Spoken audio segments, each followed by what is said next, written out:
The amazing Terryanne Chebet is in the building. First, I'm just shocked about the lack of weave in those two. I'm like, you should have told me. No, can I say this though? Because the last clip from CNBC Africa is from like at least 6-7 years ago. Stop aging me. It was a long time. I was about to pay you a compliment, woman. You can't even wait for me to finish. You. Okay, finish. You look great. You have not aged a single day. Oh wow, thank you. You're as young I'll as learn you. to catch my tongue next time. You're as young as when you first arrived on the scene. I am. I agree. You're also very modest. Clearly. Thank you, Larry. Thank you. I appreciate it. It is so great to have you come on the show. Thank you. I have wanted for this to happen for such a long time. Thank you. God has a good sense of humor. God has a great sense of humor.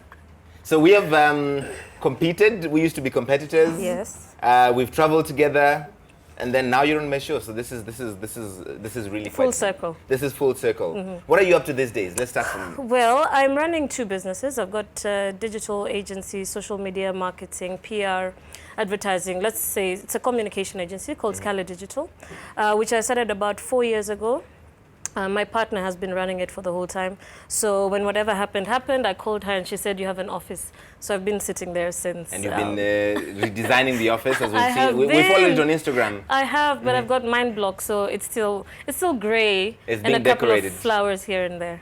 Yeah. And I'm also, of course, running Care Organics, my skin and hair care line, natural. Hopefully going big this year. We're looking at the international markets. Hopefully finding some distributors in South Africa, in West Africa, and in the UK. This is an interesting story because you are a business reporter, business anchor. You've interviewed big people who are big in the business field. At one point, did you decide, you know what? I'm not just going to interview these people. I will do something for myself. I mean, I don't know how to start that. How much time do you have? I have all night. I've always been interested in business, and my first business was actually selling mitumba clothes when I just finished high school, and I had nothing to do. I was home, so I'm from Kitale. My mom gave me a couple of 100 shillings. I went to Kimilili, where there's a market day that really had amazing things. Came home, washed, ironed, packaged, and sold what I bought for 10 shillings for, say, about 50, 70 shillings. So that I've always been interested in business. But I also think as Kenyans or as Africans, we've always had a side hustle. Of course. I don't know what your parents used to do, but my parents had a farm. Incidentally, my mom sold mitumba. Exactly. Yeah. So everybody had something they were doing on the side. You were a teacher during the day. When you got home, you probably had a kiosk. And she was a teacher during the day. Fantastic. So I think it's sort of ingrained in us that we sort of need to have an extra source of income. So that's why. From selling mitumba, then you showed up on what was it? KBC first? KBC. People don't even remember that. I'm sure kids are watching this show. They're like, "What? She used to be on KBC." Don't age me again. You're such an ageist. We're just trying to be, integrity to the story from where it began. We don't want to leave any detail out. I started off in KBC. I'm actually a trained TV producer. That's what I've been trained to do. But when they were looking for news anchors, we were told everybody has to apply, and that's the only way you can get a real job. Right. That you can, get on the payroll, because we used to be called artists and stuff like that. Yeah. So we all applied, and we all got it. So that's sort of how we got it. Myself, Kanzadena. 2004. Tell us who else. Yes, you, Kanzadena? Myself, Kanzadena, Malin Said, who's now with the BBC in London. Jason Bruno, who's a fantastic host. Yes, and he was a sports anchor. All right. Yeah. Wow, 2004. I'm sure some of you guys are doing math backwards. Did you have to repeat the Again, year? just stressing the key dates here, just so that nobody gets them wrong. 2004 December, so it's like 2005. Right. Oh, now you're moving. You're moving it forward by like a year. Just a bit. Then you went to CNBC Africa. Then I worked for CNBC Africa, and I think that's where I honed my skills as a business journalist. My first interview actually with CNBC was like, oh, you've done business. So we're looking for a reporter, and I said, I've read business. I've not done business. Yeah. So they asked me, so do you know the stock exchange? And I said, I've read about it, but I honestly do not know what happens there. But they were kind enough to believe me when I said I'm happy to learn, and I really want to learn, and I'm hungry to do it. So I learned on the job for 3 months with a trainer who trained me on the stock exchange based on the Johannesburg Stock Exchange. So that was big and confusing, but I fell in love with business reporting at the time. Oh, fantastic. Yeah. You went on to have a great career. You disappeared from TV. What happened? One moment you're on Citizen Business Center, the next moment you just... The next moment gone. I'm here. Yeah, Well. now you're on the trend. Unfortunately, this is a question that I think, or I thought would get easier to answer as the days go by, but it never really gets easy. So I was affected in a staff downsizing at Citizen, and that's what happened. So hard as it was devastating, of course. In the prime of my career, it was something I absolutely love to do, and I still will, I think, at some point touch base there once. I think, I don't know, but it was very difficult. And then, are you ever ready for that moment when they say your services are no longer needed? Absolutely not. Absolutely not. I mean, we all knew there was going to be downsizing, but you never think it's going to be you. You never think it's going to affect you. So, Right. you're never really ready. There's a lot of tears involved. I remember the first question my daughter asked me, because I think she was the last person I told. I couldn't bring myself to telling her, and she asked me, so they fired you? I said, not quite, but well. I'm not there anymore. And she said, so are you embarrassed? And I said, why? And she said, because I think I would be embarrassed. Wow. So I think that's one of the hardest things to deal with. Right. Thinking if you're so good at your job, why did they let her go? Right. But business happens. People have to do what they have to do. Wow. That's the interesting thing about it's easier for you perhaps to say that because you have businesses that you run, so you have a stepping stone. For somebody for whom the job is everything. Yeah. I mean, I can only imagine. I've spoken to many people, not just within, the organization that I was working for, who've lost their jobs, and some people had really nowhere to go the next day. You have responsibilities, you have children, you have, your own self because you ask yourself so many questions. So it's a very, very difficult time. I can write a book about what not to tell somebody who's just lost a job. So what are people telling you? That should be an interesting one. So, actually, somebody sent me a couple. People keep sending me jobs to apply for. All over the place, and there's always the best thing is God will open other doors. Right. That's perfect. Or you can because we always go to you know, religion. when and one faith. door closes, another one opens. I Yes. got that. Maybe if I could count the number of times, I'd be a millionaire by now. But there's many things people say that they really shouldn't. It's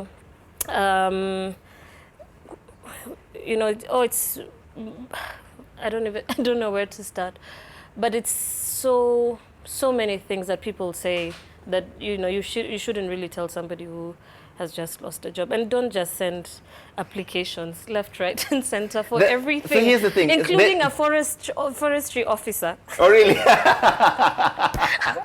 People want you to go and be a forestry officer somewhere, the Kenya Forest Service. I'm sure it came from a good place. They're trying to be helpful. They are. Like this person has a child to feed. Yeah. And so maybe let me just say every application I see, job. It came from a good place, and I appreciate it. But sometimes let that person just be, No, but that said, you've had the benefit of having kind of two parallel careers, both in the formal employment, but also in trying to build a business. And what are the lessons you've learned in that journey? So many lessons. First, and I think if I ever did it again, the first thing I would probably do is hire a manager. If you're starting your own business, because your work needs your attention. Right. And when you start a business, when you're doing another business, and you're running both full-time, they will both suffer. Okay. So you end up not giving the same attention to everything. There's a Swahili saying that says, no, is it in Swahili? No, mtaka yote ukosa vyote, Right. You can't give your 100% to two different things you're doing. Yes. So I would advise that. But another thing I've learned is that it is important to be passionate about something else. If not necessarily having a business, but be passionate about something else, so that if everything falls flat, at least you have something to fall back to. All right. That said, okay, I'm told to look at a tweet which I can't even see. All right. Did you know, just talk to your brother in so much. Did you know Terryanne Chebet can really sing? I played for her in 2005. Money has been poured. I have actually seen you sing. I sing. I used to sing. And then what happened? I realized I wasn't as good as I thought. Come on. No, that's true. Can we do an impromptu karaoke right now? Yes, we can. Oh, we can. Oh, yes. So this guy's I wonder if DJ Blessing can play something for us karaoke and then she can sing. But before that, let's talk about Kayara Organics because it's an interesting business. It's not something that people usually get into. Yeah. Kayara Organics started off as, so my daughter had eczema when she was a baby, and we tried everything. So when you have a child who's got a dry skin condition, you're almost always given steroid creams and so many other things. But you learn with time that there's oils that you can use that can be okay during the downtime, and then when she really has a problem, then you can revert to the medicine. And the oils that worked for her was the pure oils that are with no preservatives, not adulterated, like 100% oils, which I was introduced to shea butter from West Africa. Okay.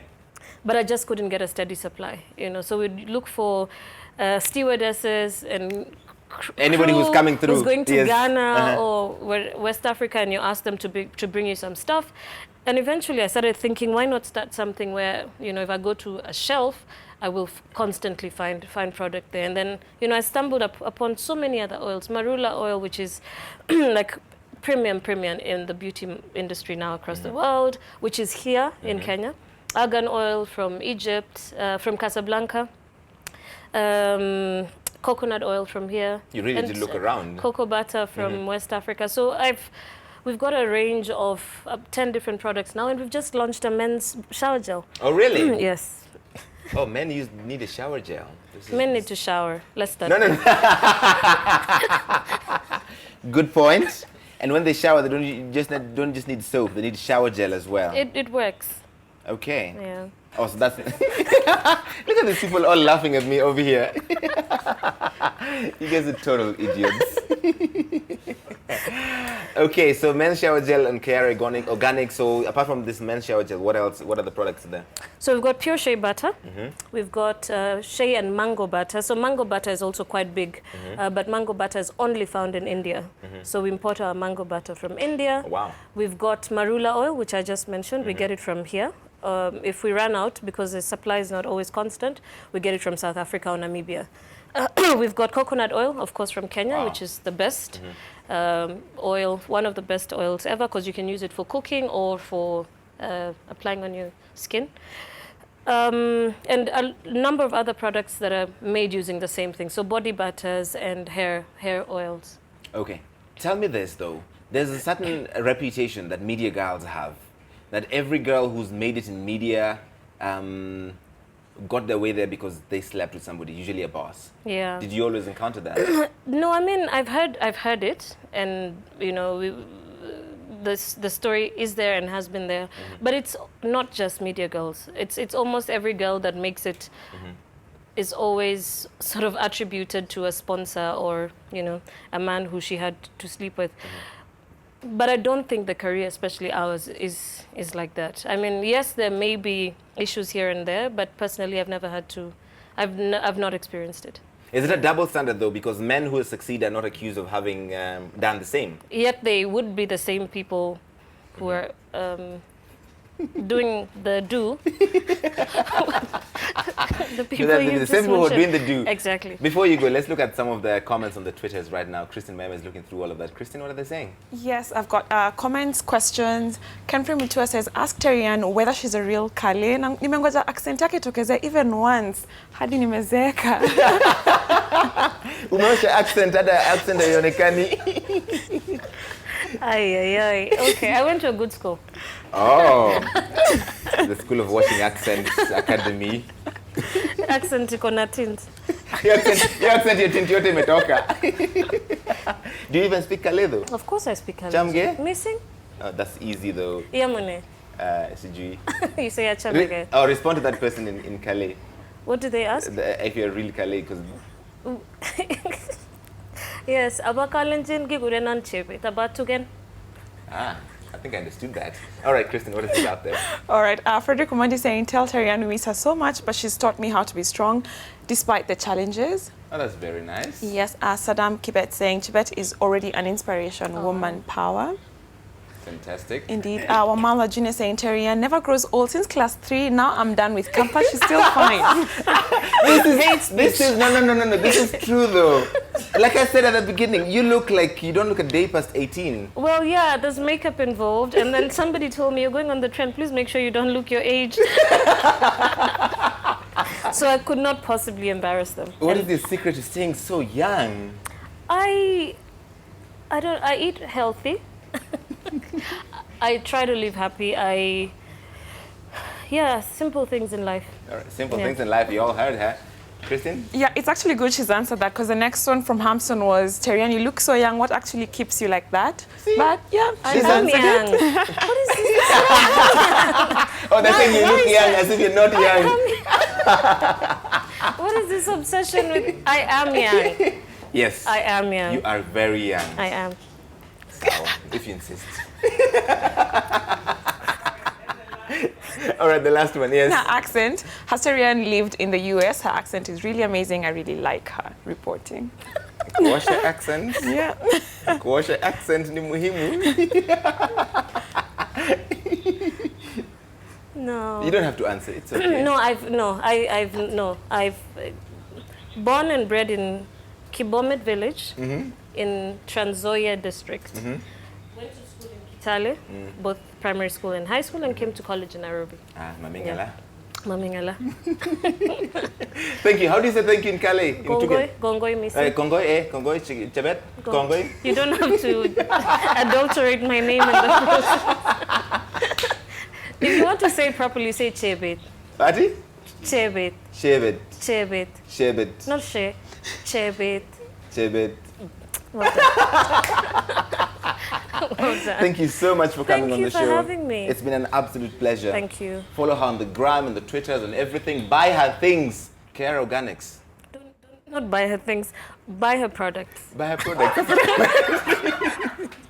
What is wrong with you guys? Buy her products. Get your mind off the gutter. Buy her products.